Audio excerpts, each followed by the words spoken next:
Now, the other thing I just wanted to say is I'm going to say it more briefly this time, which is that obviously we are in an extremely tense international situation at the moment.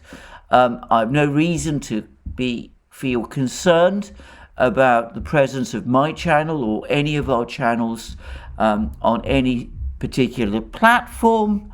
But in case that changes, please remember that you can find us on Rumble and Locals, and of course on other platforms like SuperU and Odyssey. So to proceed, this is going to be a relatively short video because there's been a huge amount of activity in Ukraine over the last few hours. I think it can be summarized fairly quickly and fairly briefly. Firstly, there's been a great deal more shelling and fighting in Donbass, though it's important to say that there has not been any major move in the front lines. The officials of the two breakaway republics of the Donbass, the Donetsk and Lugansk People's Republics, claim that they have been the subject of attack by what they call sabotage groups, and the Russian authorities claim that two of these sabotage groups managed to break into Russia, cross over into Russia, where they were intercepted and destroyed by the Russian military and security services. Ukraine vehemently denies these claims, claiming that they're all fake news. They insist that they are the target of provocations, that they're not shelling the Donbass, or at least not in any great extent, that they are the principal targets and victim of the shelling, and that these people who the Russians say crossed over into Ukraine either don't exist, or that it's somehow a staged event. And they also denied that there were any sabotage groups, or that the Ukrainian military is preparing to take any offensive action at all. Now, in these kind of conflicts, the most important thing is to realize that in a war situation, everybody has a strong incentive to tell, shall we say, less than the truth. It's not unknown for people to invent and fabricate events in order to try to win support and sympathy. I'm sure the Ukrainians do this, and I have no doubt that the people in the Donbass, the militia in the Donbass, do so as well. There's been some attempts which I've seen, not all of which I have found fully convincing, by the way, to cast doubt on some of the particular incidents that some of the militia people have been claiming have happened. But I'm fully willing to accept that some of them have perhaps been staged, presumably with the intention of winning support amongst people in Russia. Having said that, it's important to say that there is some degree of external corroboration for what is taking place in eastern Ukraine at the moment, and that is provided by two independent organizations. One is the monitoring mission of the Organization for Security and Cooperation in Europe. There's about 700 observers on this mission, scattered across the line of contact, and they are there to observe the ceasefire. Now, a few days ago, about a week ago, the United States, Britain and Canada pulled out all of their people from the OSCE mission, and they apparently have been replaced by others. So the mission is apparently up to strength and operating, but without the presence of the Americans, the British and the Canadians.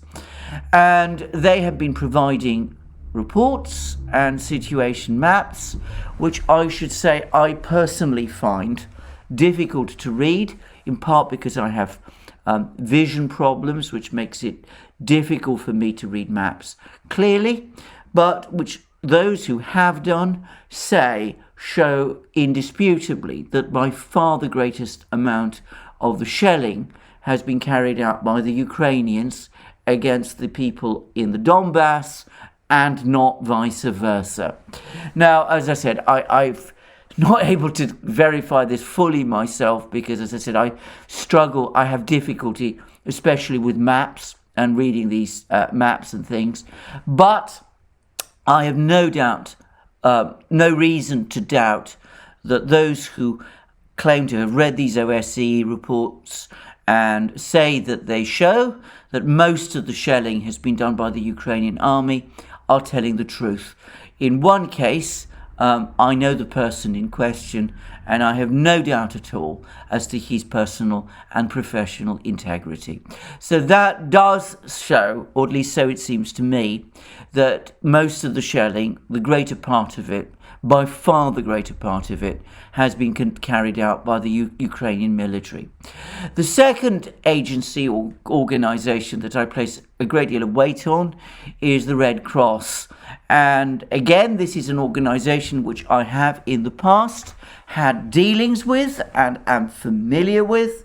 I've had personal dealings with people who work in the Red Cross. And by the way, on one occasion, I actually brought to the attention of the Red Cross a matter which I thought would be of particular interest to it, and which did in fact result in the Red Cross taking certain action. It's a long time ago, and I'm not going to discuss what it was. All I will say is that, again, I have a great deal of faith and confidence in the Red Cross, and they are saying that there are extremely severe humanitarian conditions in the Donbass, that there are problems with power supplies, apparently problems with water, sort of things that the officials of the Donbass are alleging, and the Red Cross again appears to confirm that those claims are true. So, though I think it is quite possible that some of the individual incidents may have been staged, it seems to me that the overall picture is indeed of heavy Ukrainian bombardment on the Donbass, obviously provoking some degree of counter-bombardment, but definitely it is the Ukrainians who are doing most of the shelling. I say that, as I said, based on the reports of those two organisations, in which I have confidence. Now, I would add that last night there were lots of reports in the Russian media that the Ukrainians were about to launch their great and much talked about and anticipated offensive on the Donbass, but nothing like that actually happened. Now, that may be because they're encountering more resistance than they expected, or it may be because they've been slowed down by the diplomatic efforts that are going on. And these have been extremely extensive. And as always, the central figure is the French president, Emmanuel Macron. And he has been phenomenally busy. He's been talking to almost everybody. He had 2 massive telephone calls with Putin. The first one lasted 110 minutes. The second one lasted about an hour. He spoke with President Biden of the United States. That conversation apparently lasted only 15 minutes. He's talking apparently he also spoke to Prime Minister Boris Johnson of Britain. He also apparently spoke to, or is intending to speak to, Chancellor Scholz of Germany. So this is somebody who is working the phones at a level of extraordinary intensity, and he's trying clearly to achieve some sort of diplomatic outcome. And for once, the French readouts of his conversations with Putin are in some way more informative than the Russian ones. Now, I say that because they're full of plans and schemes and ideas of the sort that Macron has always danced with. So there's supposed to be urgent meetings of the tripartite contact group. There's supposed to be arrangements to set up some kind of immediate ceasefire. There's talk about discussions and summit meetings which will bring together all the stakeholders. Not quite sure what that means exactly, but anyway, it's a plan apparently to reconsider or look at the entire security situation, the entire security architecture in Europe, without, however, going into any specifics at all as to precisely what that means. And of course, there's also attempts by Macron to set up some kind of summit meeting between Biden and Putin. This is supposed to be discussed by Blinken and Lavrov on Thursday, though it's as yet completely unclear to me what this summit meeting, if it takes place, is supposed to discuss. And his foreign minister, Le Drian, is also busy. He's also apparently talking to Lavrov, Russian Foreign Minister Lavrov, and he's talking with all sorts of other people. And of course, he's talking to the Ukrainians in the same way as Macron himself was talking. But as I said, all of these very elegantly expressed, beautifully crafted, but I have to say very general ideas and proposals that Macron is floating seem to be having no effect, or at least minimal effect, on the situation on the ground. I mean, it's possible that the fact that Macron has been working the phones in this kind of way may have persuaded the Ukrainians to hold back if they were indeed intending to launch some kind of offensive last night. But I can't say for certain that that is so, and certainly the shelling has continued today and is still continuing despite all of the things that Macron has said. So far, there's been no meeting of the tripartite contact group. There's been no resurrection of the Normandy 4. And of course, we come back to this. Macron has never actually had the courage to come out and express what I am sure are his convictions, which are that the reason that there is this crisis is because Ukraine is refusing to implement the Minsk agreement, and because some people in NATO will not give up on this fictional principle of expanding NATO eastwards.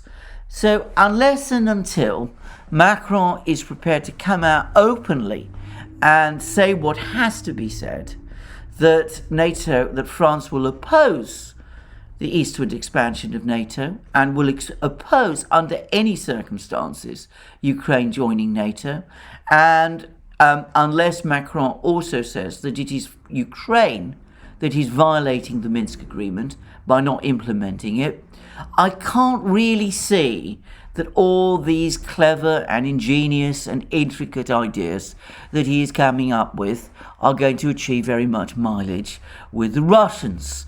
And that, to my mind, explains the Russian readouts. Now, I'm not going to waste time by reading either the French or the Russian readouts, providing links. People can read them for themselves. But one of the things that struck me about the Russian readouts is that there was nowhere in the principal Russian readout, there was no indication at all that the Russians were really receptive to any of the specific ideas that Macron is floating. I think Putin's patience, and I think the patience of many people in Moscow, is exhausted. And though I think they have some respect for Macron, who's at least trying, I think they've concluded, probably rightly, that at the end of the day, he's simply not going to be able to deliver. And my reading of the Russian readouts certainly points in that direction. I would also say that it's quite clear that Olaf Scholz, the new German Chancellor, blundered badly whilst he was in Moscow. I've said whilst I was discussing this press conference he had with Putin that he came across to me as clunky and rather dim.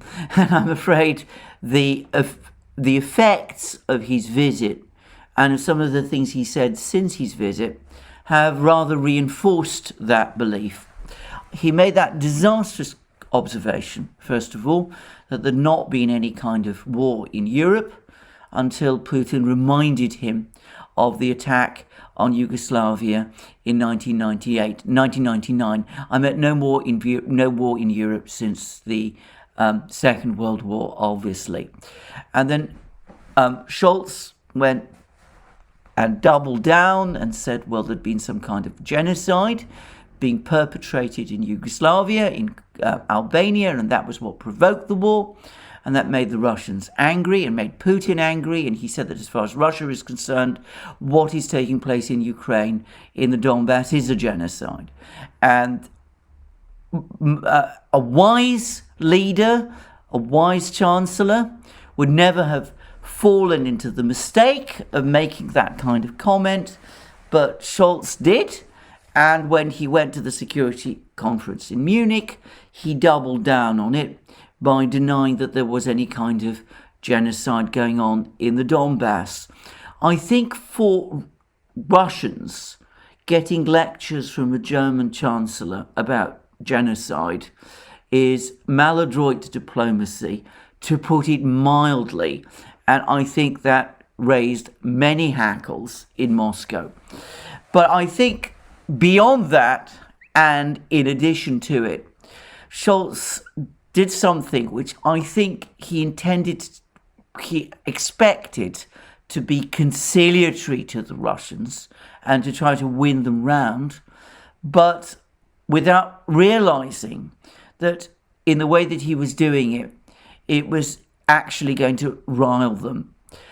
He told them that there is no prospect anytime soon of Ukraine joining NATO. He said that this is not on anybody's agenda. That's not true, by the way. It's constantly on Ukraine's agenda, and that it's not something that's going to happen anytime soon. And whilst that's true, Scholz seems to have believed or persuaded himself that him merely going to Moscow and saying that to the Russians would somehow cause the Russians to feel pleased and to be reassured and to take whatever de-escalatory moves Scholz was expecting them to make. He seems to have been completely oblivious to the fact that the Russians would not accept simple verbal assurance on this point. They point out to the fact that at the Budapest NATO conference in 2008, NATO said that Ukraine and Georgia would indeed one day become members of NATO, and that has never been drawn back. And they also, of course, remember the promises which, according to Der Spiegel, they were indisputably given, all those verbal promises, they were indisputably given at the time when the Soviet Union broke up and the Warsaw Pact was dismantled, that NATO would not expand an inch east.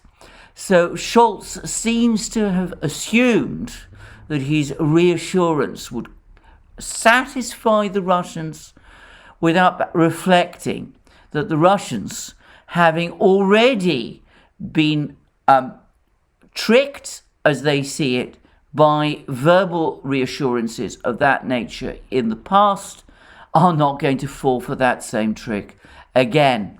And I think that has riled the Russians exceedingly.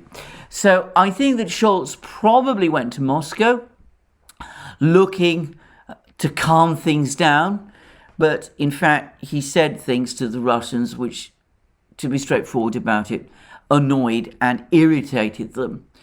Damage would probably have been avoided, and it might have been possible to move forward.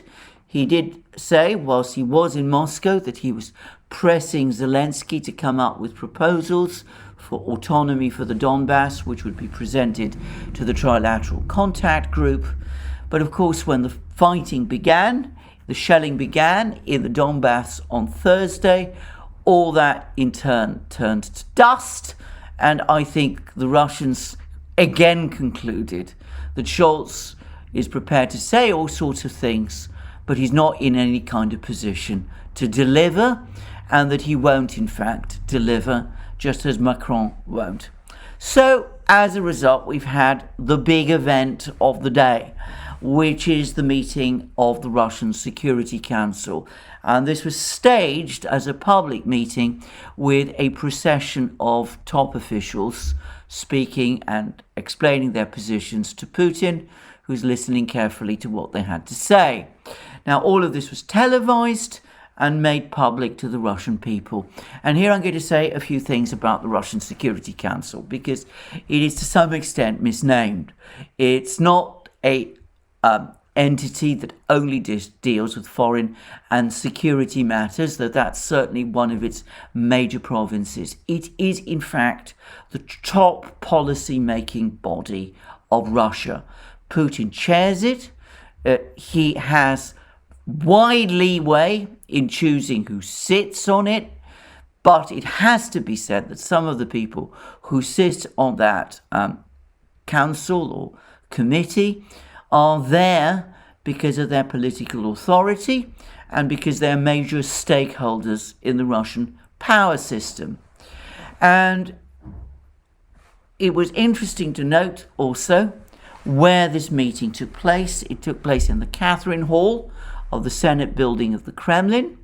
And of course, Russians who are historically minded, which is to say the great majority of them, will not have failed to notice that this particular room was where in former times the Soviet Central Committee used to meet. This is in Stalin's day and in Lenin's day, and where of course Stalin himself would have given various speeches to the Central Committee, the Soviet Central Committee, and by extension to the party and the people. So this is a particular public space, or perhaps governmental space in Russia, which for Russians is redolent with history and meaning.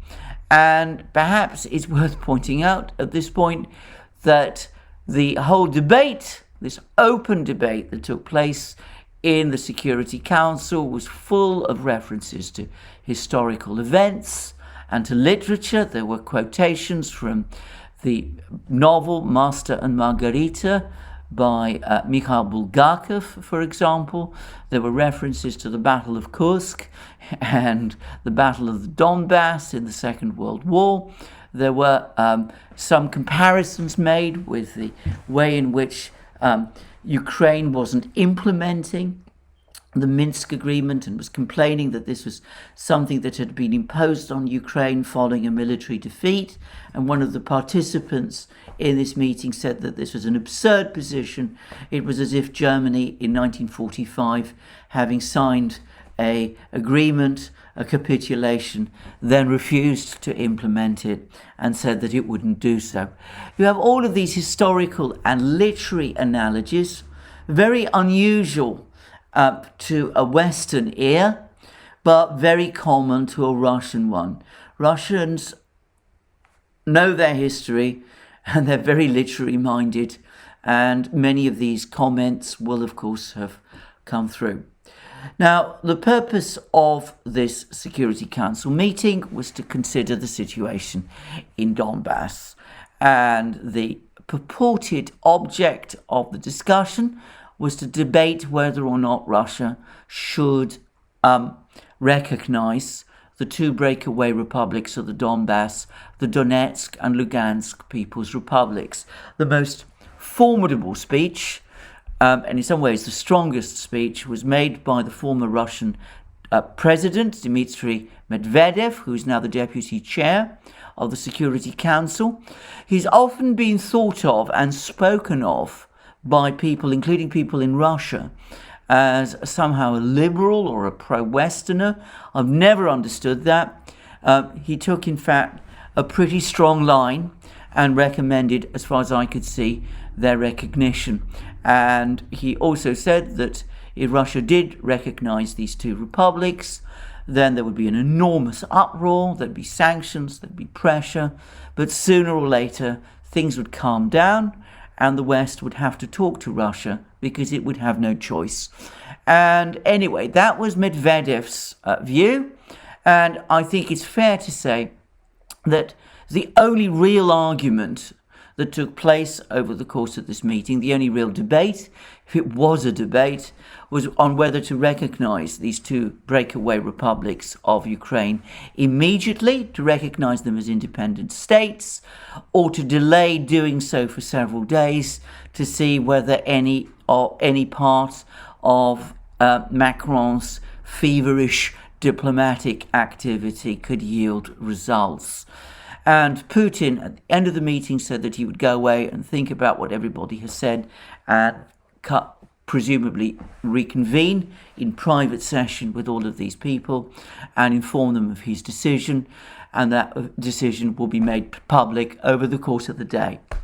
Quite probably, by the time that you're watching this video, that decision will indeed have been made public. Now, I don't know what that decision is going to be. I'm going to guess that Putin will give Macron a little more time, maybe until Thursday, when Lavrov is due to meet with Blinken, and to see whether this summit is organised. I think the Russians will certainly want some kind of a ceasefire in effect before then. But I don't think they're going to wait for more than just a few days. And it was quite clear that many officials, most of the officials in this meeting, thought that the decision should be made at once and immediately. So that's, I think, what Putin is going to do. But he is the master of his own counsel, and of course he doesn't share his opinions and views with me. So we'll just have to see what he decides. But either way, what it does show, I think, is that we are coming to the end of this particular affair. Now, a number of points need to be made very clear here. First of all, it seems to me that one possibility, which we can now confidently rule out, it's a possibility which no one suggested, is of an all-out war in Ukraine, a march on Kiev, any of these lurid and dramatic things which we have been reading about in the media and hearing from the US administration and from the British over the last few weeks. Nobody in that meeting in Moscow seemed to contemplate or even consider that possibility. One official did suggest that the Russians take steps to bring under the control of the Donetsk and Lugansk People's Republics all the territories that are part of the oblasts, the Donetsk and Lugansk regions. Now, we'll see whether that is done or not. But that seems to be the maximum extent of any military action which is being contemplated at the moment. In other words, this is going to be confined to eastern Ukraine. A march on Kiev is not on the agenda. The second thing I would say about this meeting is that, of course, obviously, if Russia does recognize the Donetsk and Lugansk People's Republics, it will be the only state, I suspect, to do so. Maybe one or two minor ones will follow. Perhaps Belarus will do so. But the point is not, I think, to gain worldwide recognition of the Donetsk and Lugansk People's Republics. It will be to get those two republics to confirm, to formally request as independent states military assistance from Russia. And at that point, I suspect that the Russians will undertake what I'm sure they will refer to as a peace enforcement operation, which will be intended to secure the Donbass, to push the Ukrainian army back, to end this military intervention, the fighting that's going on in eastern Ukraine at the moment. It may extend to include places like Mariupol. We'll just have to wait and see. But that, it seems to me, is what this agenda is. If there is a decision by the Russians, and I think this is probably what Putin is going to do, if there is a decision by the Russians to defer recognition for, say, 3 days, to be very clear, that will be, in effect, an ultimatum. We demand for an immediate ceasefire and for steps to be taken rapidly to implement the Minsk agreement, or the Russians will intervene in the way that I've said and launch this peace enforcement operation, clear the Ukrainian army from the Donbass, and secure peace in the Donbass. And that, I think, needs to be made very clear, because I think that is what the Russians are contemplating. Now, no doubt, all sorts of people in the West will then say that this is a Russian invasion. In fact, I've no doubt that they will.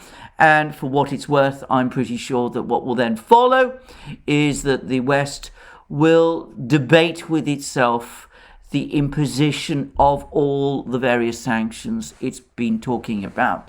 These sanctions, which we've heard about already, the US administration has said previously would represent the top of the escalatory ladder. In other words, there's nothing further, realistically, that the Western powers would be able to do to the Russians beyond those sanctions which are now being discussed. Now, I think if Western policymakers have two brain cells to rub together, which is debatable, they might contemplate what that means. If the Russians send their troops and clear the Donbass and recognize these two republics, they will not have occupied all of Ukraine. They will only actually have cleared a small fraction of Ukrainian territory, a larger segment of Ukraine's population, but only a fraction of Ukraine's territory. Russia has been complaining bitterly and angrily about the discriminatory practices against Russian speakers in the rest of Ukraine, places like Odessa, and Kherson, and Nikolaev, and Kharkiv, and all the rest. If the top escalatory sanctions are imposed on Russia, if the Russians make this relatively proportionate and contained move, then logically the United States and the Western powers have no particular instruments that they can play, no further sanctions that they can pull out from the hat in the event that the Russians decide at some future date that the situation of Russian speakers elsewhere in Ukraine has become so critical that Russia must advance and start to take action to clear places like Odessa, Kherson, and all the rest.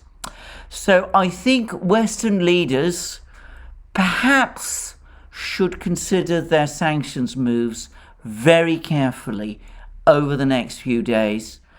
The Russians are not following the script that has been set out for them. Kiev has been essentially abandoned and is being held out like a kind of bait. The Russians are not taking that bait. They're taking what they would say is a proportionate response. It will throw the initiative, the decision back on the West as to what the West does. And of course, if it moves forward with all the full range of sanctions which it's talking about, then it may find that it has no cards left to play when the situation escalates again. And escalate, I'm afraid it will, because though the Donbass will have been cleared, Ukraine will not, of course, recognize the loss of the two Donetsk republics. There's been talk about this, but I doubt that it can be done. I doubt Ukrainian leaders will do this. There will be a sense of deep humiliation in Kiev, and no doubt there will be more attempts at that point to insist on Ukraine entering NATO, something which Western governments are extremely averse to doing, and undoubtedly the Ukrainians will redouble their efforts to Ukrainize what is left of Ukraine. So that, it seems to me, opens up the